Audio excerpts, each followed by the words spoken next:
Hello anybody who's watching this, welcome to my reaction to Unbiased History Rome 18, Barbarians at the Gates. We're almost there, we're almost at the end of Rome. And that is sad. The next video is the end of Rome, and then after that I'll do the Byzantium one. So far there are 4 videos, I don't think it's finished. Probably gonna be 20 again, I don't know. We'll see, I guess. But yeah, maybe I'll make it right to the point when the 5th Byzantium will come out and it'll be fresh. I don't know. We will see. Do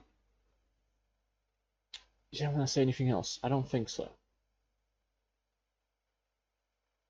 So if you want to help out the channel, there's a donation in the description below. You can also just like, subscribe, comment, whatever you want, and let's begin. In this case,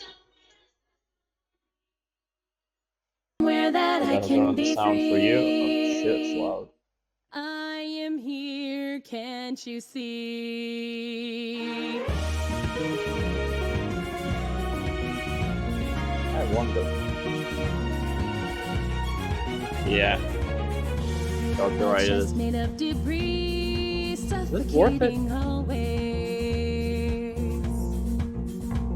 Still too loud for you. The rain begins to fall while I'm the gonna talk skies normally. asleep I'll have to scream. and gray.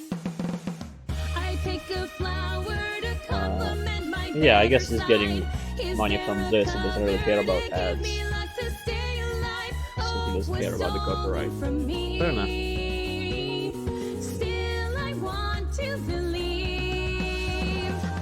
Helpless and weak, broken and meek, my heart is torn. Drowning in pain, sting of the shame, tattered. I have no idea what this is from.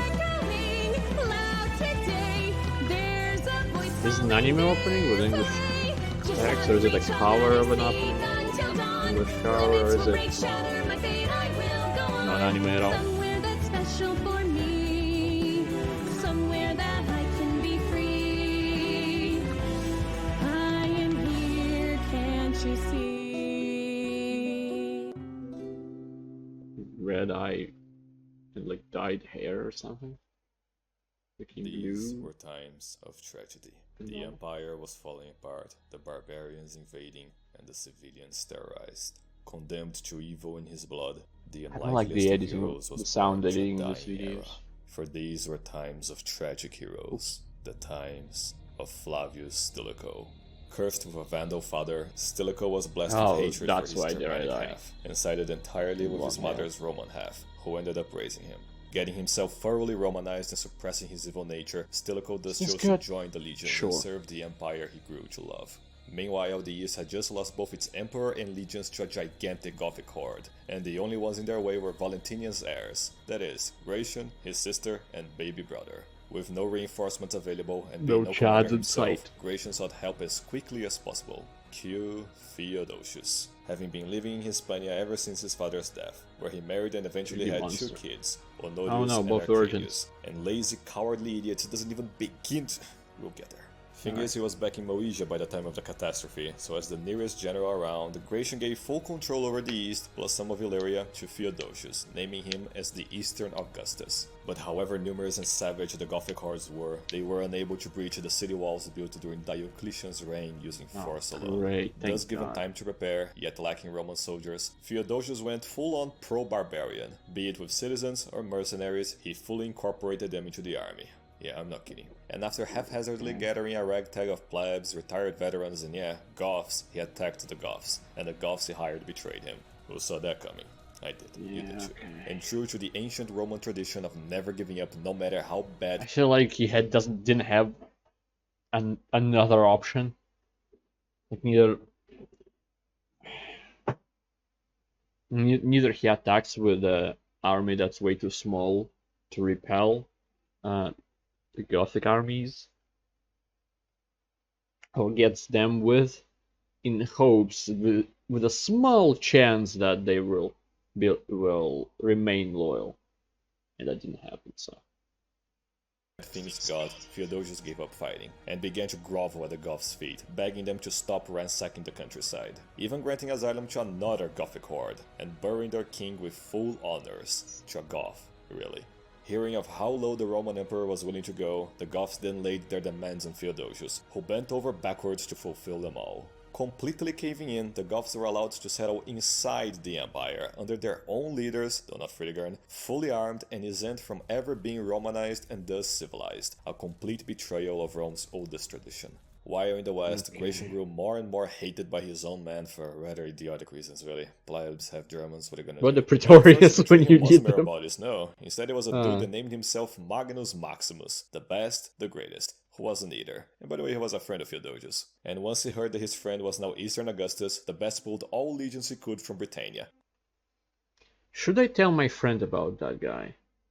My friend is using Magnus as his nickname for a few years now. And very boastful about it. Should I say that there was an emperor that sucked, named Magnus? And faced Gratian near Lutetia, where Mirabaudus then betrayed Magnus him, means together with the beast in Germanic Roman? man. The greatest thus hunted down Gratian down to Lugdunum, where he was caught and murdered. And before continuing to Rome's 87th How civil similar war, is it I to must mention the Italians? man It's still serving the as same. governor of Milan, Ambrose. It's strange, really. One day he's just a civic official, and the next is mediating a Nicene and Arian dispute over who should be the next bishop of the city, and the other the crowds were acclaiming him as the compromise candidate. After hiding and eventually accepting, thanks to Gratian when he was alive, Ambrose then proved to be a terrible compromise candidate, becoming a Nicene extremist the very next day. Be it Arian or pagan, he hated them all, something he let everyone around him know, including a pleb named Augustine, who he baptized. Under Ambrose, the statue of Victoria, favored by Elagabalus, placed in the Senate by Augustus at the foundation of the empire, captured from Pyrrhus way back in the day, and known as the Altar of Victory, was removed. Deus help us all. Later, as the greatest demanded Valentinian II to come to him so he could kill him, Justina and her lackeys then sent Ambrose to go waste his time, which, being a bishop, he did perfectly. And once the Alps were properly defended, the pissed Magnus then learned that Theodosius wasn't happy about him really. For as he ruled the East, Theodosius was engaged in the same kind of anti-Arianism, executing an Arian priest in the first legal accusation of heresy in history. While Ambrose, once faced by Empress Justina, an Arian, he refused on ever making any concessions, the religious stability of the empire be damned. Then Justina began complaining to Theodosius. Theodosius then asked Ambrose for tiny concessions, and Ambrose told him to fuck off and be more extremist. And as Roman politics descended into petty Christcockery, Stilicho rose through the ranks of the army, together with Frankish general, Arbogast, becoming Theodosius' best generals, who both would come in handy when the greatest invaded Italy and Justina and her children fled east. Being, say, persuaded by Justina, Theodosius promised to give her asylum and go retake the west for her. And so, after being married to Valentinian II's sister, Theodosius then sent Stilicho east to secure a peace with the Sassanids, while he followed Arbogast west to go fight his war for him against the best, the greatest. Once Stilicho arrived in Ctesiphon, with Shapur II having died years ago, Shapur III was all too eager for peace.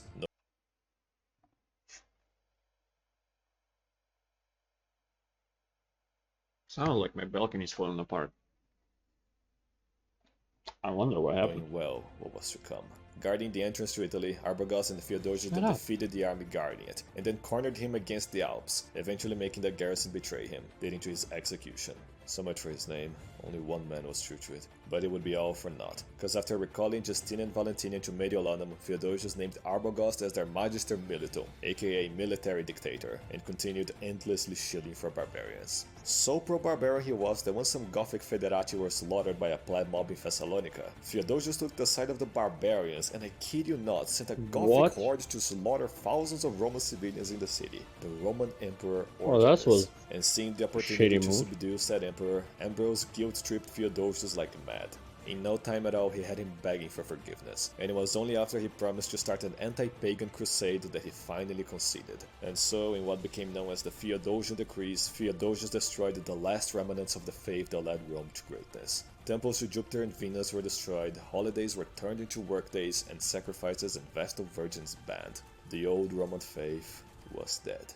Soon after Justina died, Theodosius left the west in Arbogast's hands. The moment he left, Arbogast began ignoring any and all requests and edicts made by Valentinian II, refusing to be dismissed and ruling with a barbaric fist. Complaining to Theodosius about it, Valentinian was completely ignored. Being a nuisance, powerless, and helpless, days later he was found hanging in his room, just in time for that 88th civil war. Cause yeah, after Valentinian's sister bullied Theodosius into avenging him, he caved in and named his youngest son Honorius as the new Western Augustus, having already named the eldest Arcadius as the Eastern one. And it's here that the downhill slide accelerates like hell. Not the For around Chad. then, some Visigoths had restarted to ransack Thrace, with Stilicho being sent to stop them. Despite succeeding, Stilicho was unable to capture their leader, the leader that would become the most infamous Goth in all of history. Cursed be his name, Alaric.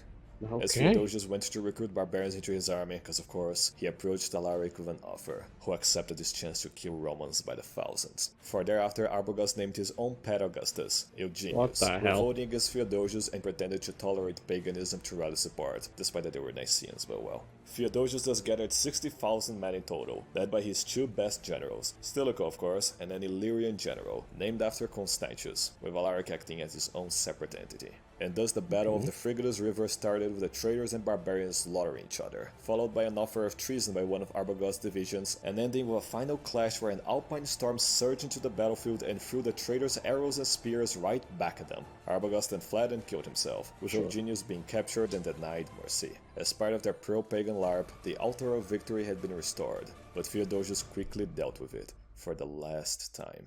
And now Theodosius was the sole emperor of the whole Roman Empire. For 4 months, catching a fatal sickness right after. Doomed to death, Theodosius dragged Stilicho to a final private conversation. In his last words, he named Stilicho, the nearest half-barbarian, as the regent of both of his sons, and then died. Why did he choose to only tell Stilicho this vital wish? Well, like son, like father.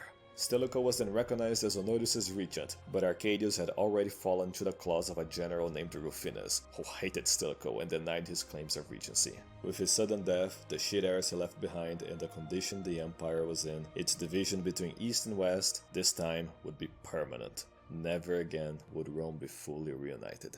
As for Alaric, he had already pillaged all the way to Athens, forcing Stilicho to gather Theodosius' army and sail there to stop him. And just as Stilicho had encircled and was about to crush the Goths, he received an order from Arcadius, manipulated by Rufinus, to return the eastern legions to him. Pissed but loyal, Stilicho complied.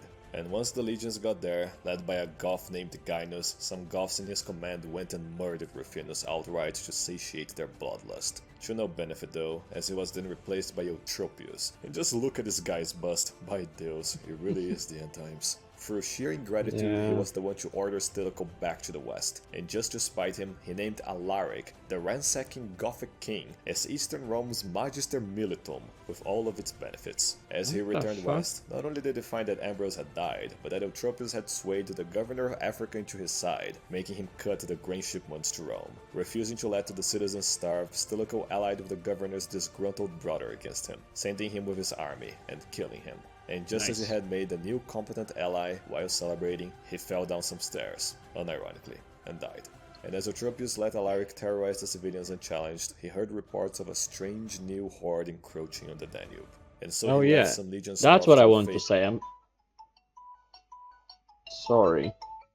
I'm sorry for that cut. I got a call and now I have 15 minutes to record this, and I'll edit it again, I guess. This is gonna be a mess of a video. Let's keep going. his new enemy, and he was lucky. Yes, I want to say that I'm sorry I called Hans Mongols because I guessed. I assumed it's the same thing, but apparently it's not.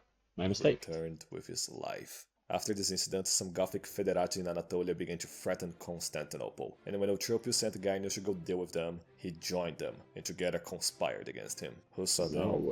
Everyone did. Once Gaius had killed him, he allied with the Eastern Empress herself, Aelia Eudoxia, who would now rule the East, while her husband Arcadius continued babbling in the corner. Gaius then went to Constantinople to terrorize the plebs, but then the plebs revolted and slaughtered his man. Fleeing north, he sought to ally with the monsters beyond. Plebs are doing good work, returning only as a head in a box. Video. What laid beyond was the enemy of all. As they conquered more and more lands, the barbarians on their way increasingly fled west. This time, it was the Vandals, invading Noricum to get away. Getting invaded by a gigantic horde of his own people, Stilicho was forced to gather all of his legions and march north to prove where his loyalties truly laid. After an intense battle, Stilicho defeated the Barbarians, but could only push them out of the empire. For as we'll see, these are the same Vandals that would immortalize their name as an insult. Stilicho's victory was short-lived though, as marching north left Italy defenseless, and in no time at all, Alaric had invaded and began ransacking everything. He rushed south like a madman, taking 20k Vandals to use as meat shields and drive Alaric away. Once they met in battle, being Easter Sunday, Stilicho let a barbarian be technically in command, and what ensued was a slaughter of both Goths and Vandals. Defeated, Alaric fled west, stopping Verona to counterattack, but Stilicho was having none of it and this time slaughtered most of the Gothic hordes, sending the survivors fleeing out of Italy. Having saved Honorius and Italy as a whole, Stilicho was handsomely rewarded, but he nevertheless remained worried, seeing how easily frightened Mediolanum was. And thus, he had the western capital moved to the swamps of Ravenna, sending Honorius there to continue being useless. But as the Huns continued to expand, the last vestiges of the Visigoths were finally pushed west, totaling over 100,000 and invaded the empire, crossing the Alps and sacking their way to Florence. As they nearly took the city, Stilicho rushed into battle and crushed the Gothic hordes so fast and swiftly that he didn't suffer a single casualty that day, killing their king, taking his soldiers for his army, and enslaving his entire horde. After selling most of the slaves, Stilicho allowed the families of the Goths subdued under his service to live. But what's really important is that he retook Eastern Illyria back to the Western Empire, making it match with the history book pictures and it's 406 AD. The real pain starts now. For as noble as Stilicho's insistence on imperial reunification was, not even with Eudoxia's death would it become a reality. Yeah, pregnancy complications. At least she had Theodosius II, so no Eastern civil wars. Yet. And with Arcadius being barely competent enough to know how to breathe, she was replaced by the brilliant general, Amphibius. It wasn't long till Arcadius died as well, leaving the empire to his son, Theodosius II. But all Amphibius could think about was that the Huns had begun raiding the Danube, and so he gathered an army to face them, and it was proof of his skill that he returned in one piece, having witnessed something completely out of this world. The traumatic experience convinced him of the danger the empire faced, and so he embarked on one of the most ambitious projects in history. He was going to build a wall. And so he did, building a big wall to protect Constantinople, then a second bigger wall behind it, then built another frontal wall, dug a long moat between them, and then built an even bigger wall behind it all with gigantic watchtowers. Jesus In Christ. honor of Theodosius II, it was named the Theodosian Walls, which would protect Constantinople and thus the Eastern Empire for 1,000 years. But even with the capital not protected, the Huns' continuous expansion had reached all the way into Germania, pushing the Vandals, Burgundians, Alemanni, and many other tribes like the Suebi further west, with the Franks having already invaded the empire for a while. Caught between the Huns and the Rhine, a curse day arose, as the turbulent Rhine River suddenly and mysteriously froze, with no legions on the other side to guard it. This day, the last of the year, would forever be remembered as the crossing of the Rhine, as hundreds upon hundreds of thousands of barbarians walked through the frozen river and started the greatest invasion Gaul had ever seen. Learning of this, a pleb soldier in Britannia took advantage of the crisis, deposing the governor and declaring himself Augustus. His name? Constantine. And nope, no relation at all. Sensing opportunity in the chaos, fake Constantine then took all legions he could from Britannia and landed in Gaul, thus leaving the already weakened island near defenseless. And in Gaul, as the horde sacked every single city in the Rhine, not Constantine began allying with some of the tribes, uniting forces and attacking all who defied their power. Selling himself as their savior, soon the entire west fell to him, which left Stilicho in the worst possible position. As he sent his armies to go face the usurper, he stayed in Italy in case another horde invaded the Danube. Or worse, the leeches in Honorius' court got a hold of him. As they faced fake Constantine, the legions almost caught him, but were driven back once he summoned his endless barbarian allies. Pushed back, another barbarian tribe had taken over the Alpine passes, and impossible to dislodge, they forced the legions to pay a toll just to pass into Italy, their own lands. And as things went to shit, important news from all over began arriving all at once. Like 1. Arcadius dying in the east presenting an opportunity for reunification. 2. A Theodosius-related revolt had broken out in Hispania. And 3. Alaric had marched to Noricum with what remained of his Goths, demanding a tribute to not cause trouble again. And as Alaric tried rebuilding his hordes, he kept terrorizing the civilians, among them a skilled teenage soldier they had captured from Moesia. and with Stilicho demanding Alaric to stop, the teenager was then sent beyond the Danube to await his fate from those even Alaric grew to fear. Tackling one disaster at a time, Stilicho forced the senators down in Rome to shut Alaric up, not that he thought it would work. Left fake Constantine to deal with the Theodosian revolt, and as for Arcadius, Stilicho had to risk leaving Honorius alone so he could try to reunite the empire under his regency. But even before he left Ravenna, the leechiest leech of all, Olympius, crawled out of the sewer and barraged Honorius with lies, saying Stilicho was gonna overthrow Theodosius and that he was conspiring with Alaric to conquer Rome for themselves. Instantly fooled, Honorius made Olympius his new top general, and had all loyal men under Stilicho's command purged and killed. Once he found out, Stilicho was left only with the Gothic Federati he had subdued under his command, with the only way to come out of this alive being using these barbarian hordes to crush the Emperor's Roman legions in the middle of a gigantic invasion and 2 civil wars. Stilicho refused to do so. He would not plunge the empire into deeper chaos, and if it was to cost his life, even over blatant lies, then so be it. Awaiting his fate, Honorius' troops soon arrived at the church he had taken residence in Ravenna, proclaiming he was to be executed. Stilicho did not resist, and was taken into custody. After a lifetime of serving Rome, killing barbarians, and doing his best to reunite the empire, Stilicho was beheaded, named a traitor to the people he so protected. The tragedy of Flavius Stilicho would not go long unrepeated.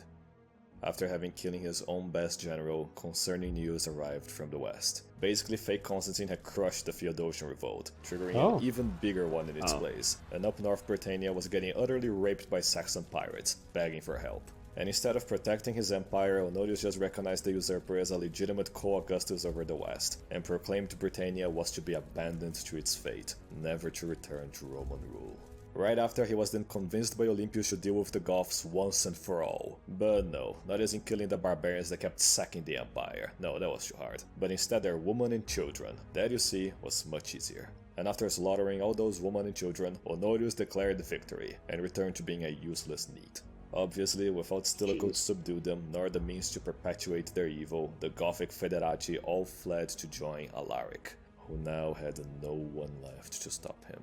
Now again leading tens of thousands of Visigoths, Alaric again invaded Italy, demanding all the captured Gothic slaves to increase his horde. Honorius refused, despite having no way of enforcing this refusal, and so Alaric raised Italy once more, but didn't march on Ravenna, the new capital, nor to Mediolanum, the nearby biggest city. No, instead Alaric kept marching south, marching to Rome. Once he arrived, being held back only by the Aurelian walls, Alaric demanded to Rome. Once he arrived, being held back only by the Aurelian walls, Alaric demanded all Gothic slaves in the city to be freed to bolster his horde's numbers. Begging for help from the Emperor, Rome was ignored by Honorius, far more worried about his dumb pride than anything else. Facing starvation, the senators of Rome caved in to all of Alaric's demands, freeing the Goths and doubling the size of his horde. Now demanding to be granted leadership of all Roman armies, Honorius refused him again, and so Alaric continued sieging Rome, briefly elevating a puppet Augustus, who after refusing to follow the demon's orders, was promptly gotten rid of. It was only after a Gothic horde began approaching Ravenna, led by Alaric's brother, Atulf, that Honorius dropped his pride, and gave in to all of Alaric's demands. But you see, peace was never what similar Alaric to was something after. else. And so he moved the goalposts, and demanded Different Honorius germ. to be deposed and exiled. Hearing of the emergency, and seeking to counterfeit Constantine's invasion of Italy, Anthemius sent 4,000 new soldiers to bolster Ravenna's defenses, refueling Honorius' ego, who then refused Alaric again. Not that it changed anything, as Alaric had already gotten most of what he wanted. Most, as there was still one thing left. The moon? Ah, this song's For definitely over copyrighted as well. 1,000 years, Rome had stood proudly as the conqueror of the world. No enemy so brutal they couldn't defeat, no challenge too great to overcome. But with time came change, and with poor change, degradation and weakness. For as long as there were Romans to keep the fires alive, they kept at bay those who would have them extinguished. The gods that blessed them forsaken, the heroes that defended them long dead. And so, what was once too horrible to contemplate became a cruel reality. History forever remembers the 24th of August, 410 AD. The year of barbarians at the gates.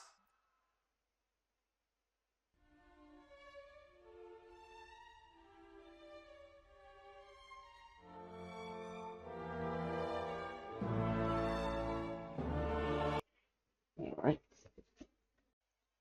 Alright, I'm back.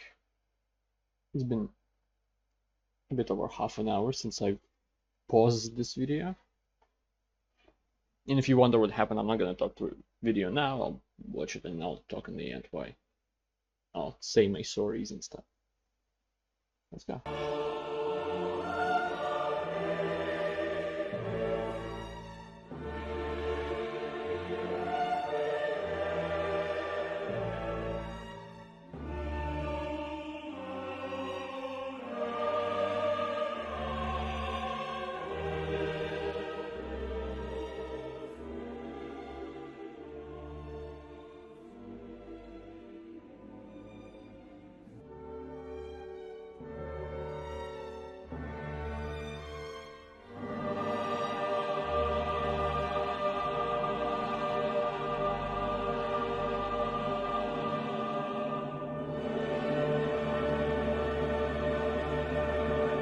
Extinguish the light of Rome. For the first time in 800 years, Rome had been sacked by a barbarian horde. The great buildings of the city were turned into ruins. The tombs of past emperors were desecrated. Their If I'm not ashes... mistaken, the first enemy, like when way back before the Rome was founded, the first enemy that, well, Romans before whatever these people had were barbarians, different from this, but still barbarians, and now barbarians were their downfall, excluding the shitty people in power that were also their downfall. is lost forever. Hundreds of thousands of Romans were killed, raped, and reduced to misery. The colossal statue of Deus Solo Invictus was brought down and demolished. The age of classical civilization was at an end. Ever nearer came the Dark Ages. Augustus. When Aurelian. Honorius was informed I that don't Rome remember had been names. attacked, he got very sad, thinking that his favorite pet, a chicken named Rome, had died. When explained that the chicken was fine, Honorius breathed a sigh of relief and returned to not caring. That's what I meant when I said shitty people in power. This is exactly what I meant. Not even the emperor's own sister, Galla Placidia, would be safe, having been captured by Alaric and made his slave. After sacking Rome, Alaric went to ravage southern Italy, including Campania, Nola, and Capua. As they prepared to cross into Sicily, Alaric, having caused enough death and suffering to forever haunt history, succumbed to a fever and died, being thank succeeded by God. his brother, Atulf, who was acclaimed the new Visigothic king and took Galla Placidia as his wife, who he then raped as he pleased. And in Ravenna, we find that even Honorius realized how incompetent Olympius was. No, he didn't. Instead, Constantius rose through the ranks high enough to directly influence the emperor's decisions, who then made him his new top general, because he decided he didn't like sharing power with fake Constantine after all, and so sent Constantius to go kill the man he had so recently made Augustus. And in Constantinople, having finished the Theodosian walls for good, Anthemius then disappeared from the historical records, but not before a descendant of Procopius had married his daughter and had a son with his name. And with the Eastern Emperor still a child, Doesn't look too Theodosius II's regency was then led by his 15-year-old sister, Aelia Pulcheria, but one of the many powerful women of the era. It really was the end times. Later crossing into Gaul, Constantius found fake Constantine already being besieged by counter-rebels. So Constantius killed them all, took their place, and when Constantine asked for help from the Burgundians, they instead named a Gallic noble, Jovinus, as Augustus. Having then killed the usurper, Constantius then learned Atulf had pillaged his way north of Italy. Infuriating him so much he demanded them to leave Italy already, which they did, invading Gaul this time.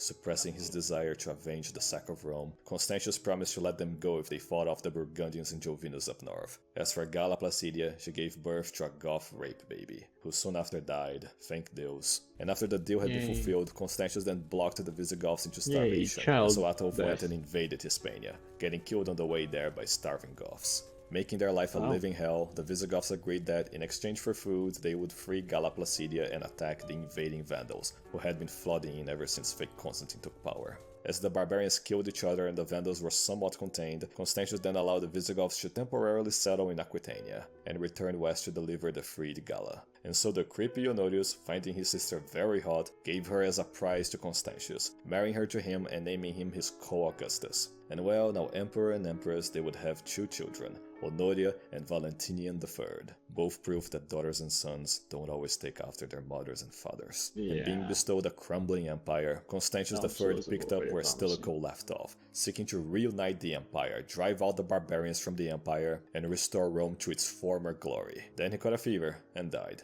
Seconds after his death, creepy Honorius then began making advances on his sister while she mourned, which creeped her out so much that she sailed with her children away to Constantinople. And being left all alone, Honorius continued on living as he always had, laying around, babbling like an idiot as the world around him fell apart. But for one exception. One day, Honorius turned it all around and decided for once to do the best possible thing he could do for the empire, and died after ruling Rome for a god-awful 30 years. Oh my god. Behind him, Honorius left an empire at the precipice of collapse. The borders were overtaken by barbarians, Roman unity was destroyed over incompetence, lies, and... I'm like, oh my god, ruining a country for 30 years.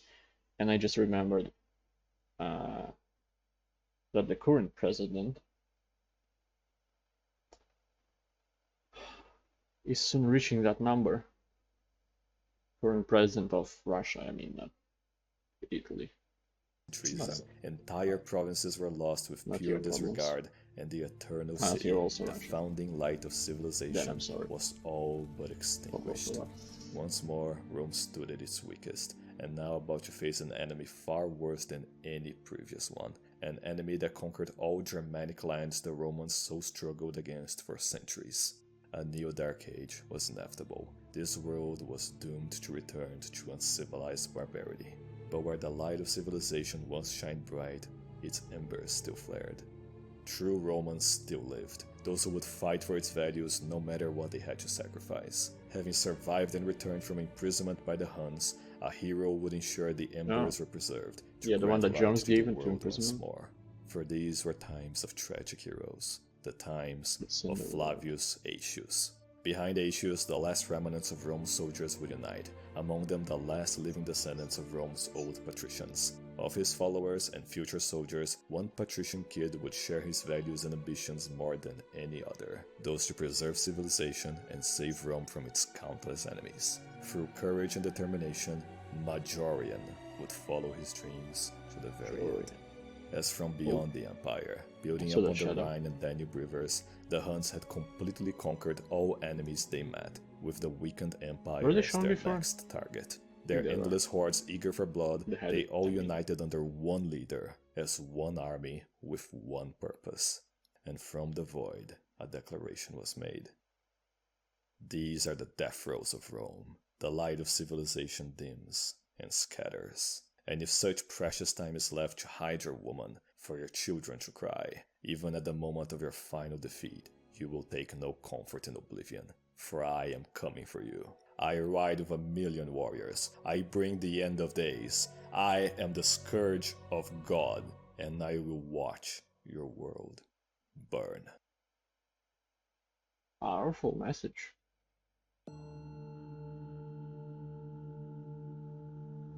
To get these feels. Yeah, I didn't pay, but I still got feels. Oh, there's a comment now. I watched chat this like 10 times now. Give us new VDFs. Yeah. Because he said Gib. I feel like it might be on purpose, the mistakes, but I don't know.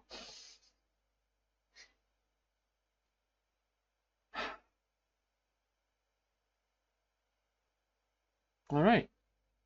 This was a good video, not a good situation. And the next one will be probably more depressing, and it's longer as well. And now I have a lot of editing to do in front of me. Not a lot, but infinitely more than I usually do. Even though I like to do editing. I just don't have a reason to. Anyway, thank you anybody who watched this. I will explain what happened in a bit, but if you don't want to hear it, thank you for watching, and goodbye. See you next time. I appreciate it a lot, and goodbye.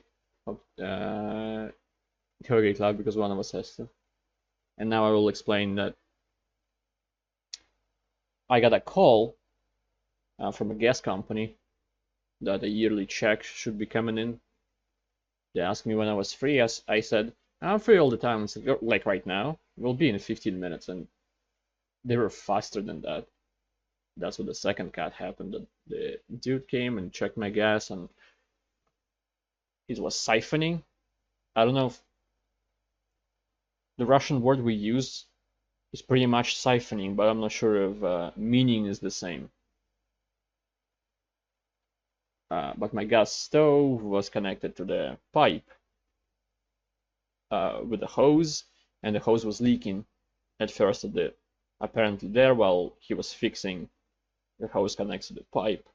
He fixed that, turned it off, and it became much worse on the other side where it connects to the stove. So we had to move the fridge for them to do the first part, and then the stove to do the second. So that's why it took about like 40 minutes maybe. But it wasn't anything bad. He placed thingies and stuff like that. Reconnected everything and went on with his life. Writing stuff and document, and then went on with his life. And I'm with my own. So now I can eat. Not because the stove was fixed. It wasn't broken, really. But because I have nothing else to do right now. So I'm gonna eat. I haven't eaten in a long time. So thank you now everybody who's been here for watching. I appreciate it a lot, and I hope to see you next time. Goodbye. Have a great life. Because one insists.